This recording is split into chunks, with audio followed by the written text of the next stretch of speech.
Nestwan turar joy majmuasining 14-qavatidamiz do'stlar va bu yerdagi bir xonali 34 kvadrat maydonni egallagan kvartirani obzorini qilamiz. Bu yerdagi remontni Contour Develop kompaniyasi bajargan, dizayn esa Elmira Adijbayeva tomonidan taqdim etilgan.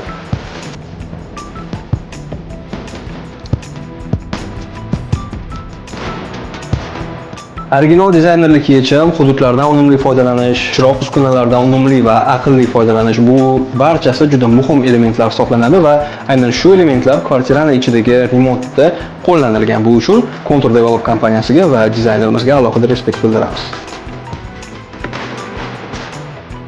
Bu kvartirani balkoni alohida mavzu orqali balkondan bitta qaraydigan bo'lsak, juda ham chiroyli manzara ko'rinadi. Endi albatta hozir bitta joylarda qurilishlar ketmoqda, lekin 5-6 yildan keyin aynan shu manzara takrorlanmas bo'ladi. Kvartiraning ichida hududlardan chindan ham unumli foydalanilgan. Har bir burchakda polka, shkaf, eshiklar esa yon tarafga ochiladi. Misol uchun bu yerda mana bizda kichkina garderob va sanuzelniy eshik ham yon tarafga ochiladi.